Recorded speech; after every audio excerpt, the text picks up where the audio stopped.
வணக்கம் தமிழ் அன்பு நெஞ்சங்களே. நடிகர்கள் நாடாள ஆசைப்படக்கூடாது, வெறும் சினிமா கவர்ச்சியை மட்டுமே வைத்து முதல்வர் ஆகிவிடலாம் என நடிகர்கள் கனவு காண்பது தமிழர்களை முட்டாள்கள் என்று எண்ணுவது அன்றி வேறில்லை என நடிகர்கள் அரசியலுக்கு வருவது பற்றி கடந்த காலங்களில் கடுமையாக விமர்சித்து வந்த சீமான், நடிகர் விஜயின் அரசியல் வருகையை மட்டும் மனமாற வரவேற்றதோடு அவருடன் அரசியலில் இணைந்து பணியாற்ற காத்திருப்பதாகவும் கூறி வருகிறார்.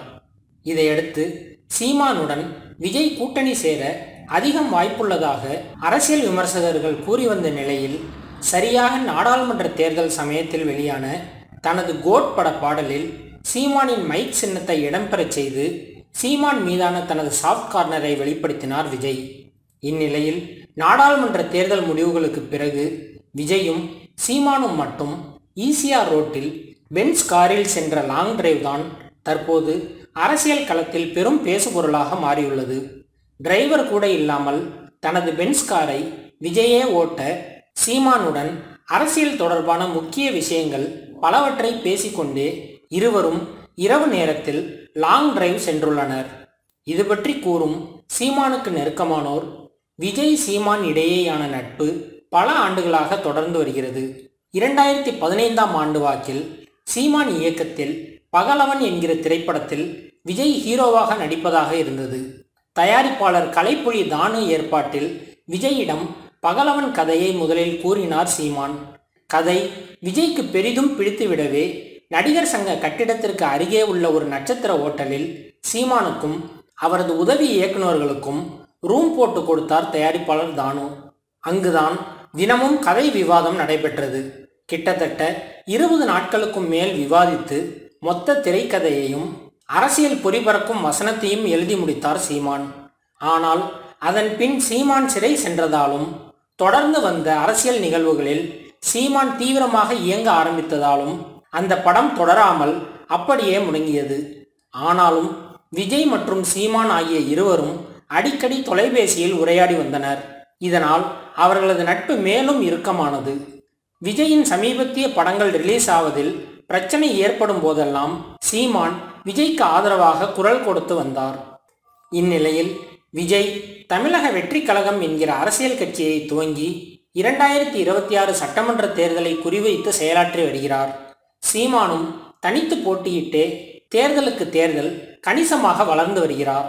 இதையடுத்து சீமானுடன் கூட்டணி அமைத்தால் இளைஞர்களின் ஓட்டுகளையும் 18 வயது பூர்த்தியாகி முதல் முறை வாக்களிக்கும் புதிய வாக்காளர்களின் ஓட்டுகளையும் முழுமையாக வாங்கலாம் என கணக்கு போடும் விஜய், நாடாளுமன்ற தேர்தல் முடிவுகள் வந்த பின்னர் 2026 சட்டமன்ற தேர்தலில் தமிழக வெற்றி கழகம் அமைக்க இருக்கும் வியூகம் குறித்து மனம் திறந்து சீமானுடன் பேசியுள்ளார். அப்போது விஜயுடன் கூட்டணி வைக்க தயாராக இருப்பதாக கூறிய சீமானிடம் 3 நிபந்தனைகளை விதித்துள்ளார் விஜய். முதலாவதாக 234 தொகுதிகளில் 117 தொகுதிகளில் விஜயின் தமிழக வெற்றி கழகமும் 117 தொகுதிகளில் சீமானின் நாம் தமிழர் கட்சியும் சரிபாதியாக பிரித்து போட்டியிட வேண்டும். இரண்டாவதாக திமுக கூட்டணியில் இருக்கும் திருமாவளவனின் விடுதலை சிறுத்தைகள் கட்சி மற்றும் இஸ்லாமிய இயக்கங்களை அவசியம் நமது கூட்டணியில் இணைய செய்ய வேண்டும்.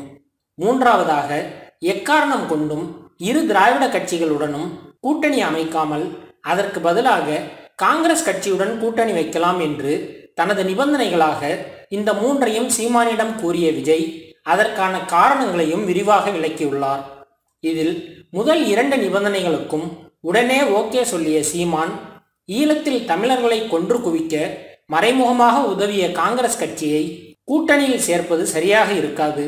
ஒருவேளை நாம் காங்கிரசுடன் கூட்டணி வைத்தால் நாம் தமிழர் கட்சிக்கென்று இருக்கும் அடிப்படையான ஈழ ஆதரவு வாக்குகள் சிதறிவிடும் என தனது கவலையை பகிர்ந்துள்ளார். அதை நன்றாக உள்வாங்கி கொண்ட விஜய், சரி, அதை தேர்தல் நெருக்கத்தில் பார்த்து கொள்வோம், ஆனால் நாம் இருவரும் இணைந்து தேர்தலை சந்திப்பது மட்டும் உறுதி என சீமானுக்கு நம்பிக்கை அளித்துள்ளார். ஆனால் நடிகர்கள் அரசியலுக்கு வருவதை தொடர்ந்து எதிர்த்து வந்த சீமான், தற்போது ஒரு நடிகரை நம்பி கூட்டணி வைத்து தேர்தலை சந்திப்பது எந்த வகையில் சரியாக இருக்கும் என நாம் தமிழர் கட்சி தொண்டர்கள் பலரே முணுமுணுத்து வருவதாக அக்கட்சி வட்டாரத்தில் பேசப்படுகிறது.